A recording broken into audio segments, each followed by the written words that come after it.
निर्देश है कि बच्चों को पढ़ने की कला और समझने की कला को के विकास के लिए एक गतिविधि के माध्यम से बच्चों को शिक्षित करना है। इसमें देखिए आप लोगों के सामने हमारे पुस्तकालय की किताब, उसमें से प्रत्येक विद्यार्थी अपने साथ को पढ़ना है ध्यान से दोनों को, और उसके बारे में तो किताब उठाइए।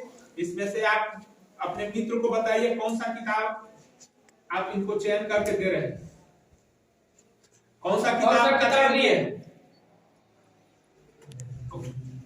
बैलों की जोड़ी।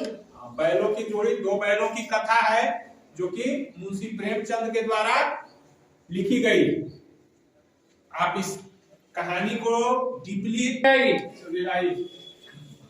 कौन सा पुस्तक चुने हैं? कहानी कहावतों की। कहानी कहावतों की, ठीक है। आप लोग इसको ध्यान से पढ़िए। इससे जुड़ा हुआ प्रश्न आपसे पूछा जाएगा और उसका जवाब देना होगा। इसका सारांश आपको लिखना, ठीक है। अपने अपने कॉपी खोल लीजिए, अपना कॉपी कलम पर ध्यान दीजिए और उसको बैठिए, बैठ कर पहले अध्ययन कीजिए और उसके बाद उससे जो महत्वपूर्ण बात है उसको लिख लीजिए, उसको आपको बताना होगा, ठीक है। लिखिए।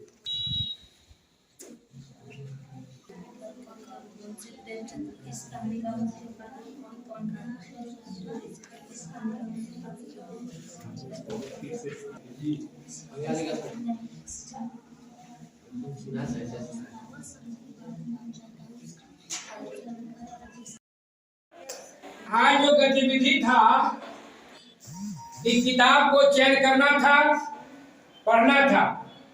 आप लोग पढ़ लिए? क्वेश्चन आंसर बना लिए आप लोग? ठीक है। अब जो है क्वेश्चन आंसर जब बना लिए हैं, आप अपने अपने ग्रुप में अब जो है सवाल जवाब का जो है हमारे हिंदी के शिक्षक जो है सत्येंद्र सर जो है आपको करवाएंगे। जो बुक पढ़े उसमें से सवाल जवाब जो करना है आप लोगों को बीच ग्रुप में जो हमारे हिंदी के शिक्षक सत्येंद्र सर कराएंगे। ठीक है, चलिए। गौरव कुमार और श्रवण कुमार खड़ा होइए। और आप लोगों ने अच्छी तरह से अध्ययन किया है, ठीक है। आपने इसका जो पात्र थे उसको समझ लिया है, ठीक से समझ लिया है। तो आप लोग दोनों एक दूसरा से इस कहानी से जुड़े हुए 5-5 प्रश्न पूछेंगे, ठीक है। श्रवण कुमार पहले आप पूछिए, गौरव कुमार आगे बढ़िए, आगे बढ़िए। इस कहानी का शीर्षक क्या जोर है? से बोलिए।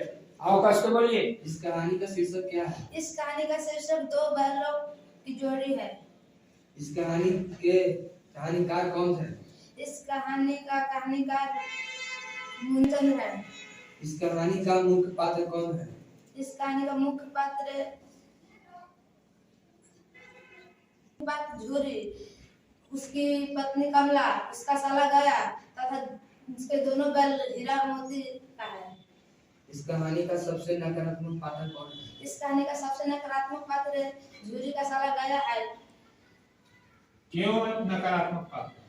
क्यों उसको आप इंडिकेट किए कि वो नकारात्मक पात्र है? क्योंकि वो जानवरों को क्रूर व्यवहार करता है। इस कहानी से हम आगे इस कहानी से क्या शिक्षा मिलता है? इस कहानी से हमें शिक्षा मिलता है कि जंतु जीव को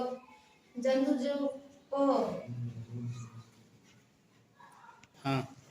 चलिए, रिया कुमारी और अंशु कुमारी। चलिए रिया अंशु आइए।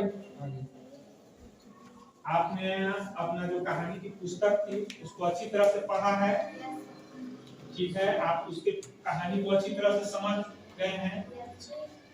उसके बारे में आप प्रश्नों का उत्तर आसानी से दे सकते हैं, ठीक है। तो आप एक दूसरा से 5-5 प्रश्न पूछेंगे और एक दूसरे को जवाब दें, ठीक है। चलिए अंशु कुमारी पूछिए पहला प्रश्न। इस कहानी का शीर्षक क्या है? सुनो सबकी करो मत। कसके इस कहानी का कहानीकार कौन है? डॉक्टर हरीश प्रधान। कहानी का मुख्य पात्र कौन है? कहानी के मुख्य पात्र कालू राम धोबी और उसका पुत्र रामू। रास्ते में कालू राम को कौन मिले थे? रास्ते में कालू राम को बाबू चरवाहा ठाकुर साहब तथा रहीम मदारी। कहानी से हमें इस शिक्षा मिलता है कि बात सबको माननी चाहिए, लेकिन अपने बुद्धि और विवेक से करना चाहिए। कहानी को अच्छी तरह से आप भी पढ़े हैं। चलिए बताइए इस कहानी का समापन कैसे होता है, इस कहानी का अंत में क्या होता है?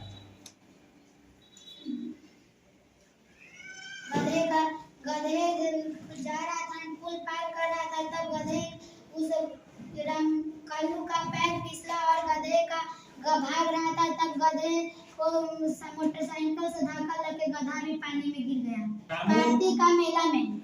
अच्छा, उसके साथ कौन कौन थे? गधे का बच्चा गंगे और कालू का बच्चा कालू के बेटा रामू। तो सबसे पहले रास्ते में उसे कौन मिला? बाबू चरवाहे। क्या कहा था बाबू चरवाहे ने? कि तुम बेटे को खुद पैदल क्यों चलाया? तुम्हारे पास तो एक गधे है, उसको उसके पीठ पर बैठा दो। ठीक है। गतिविधि में जो कहानी का गतिविधि था बहुत अच्छी रही। जो कहानी का जो कहानी था वही किताब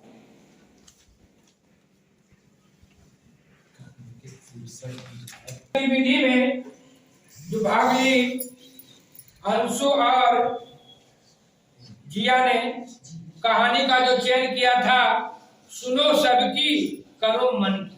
सुनो सबकी मन की। बात सही है कि कोई भी व्यक्ति को सभी बातों को ध्यान पूर्वक सुनना चाहिए, लेकिन जब हम काम करते हैं तो अपनी भी सोच विचार को रखना है। और कोई भी काम करने के पहले व्यक्ति को पहले सोचना है, विचार करना है कि ये काम हम कर रहे हैं कैसे करें कि हमारे काम जो है बेहतर ढंग से हो सके, है ना? तो आज बहुत अच्छा रहा। हम अगले गतिविधि में फिर करेंगे। और दोनों आदमी का, आप दोनों ग्रुप का, लड़का और लड़की का ग्रुप का बहुत बेस्ट रहा। इस बार एक बार जोरदार ताली से हम लोग बात करेंगे।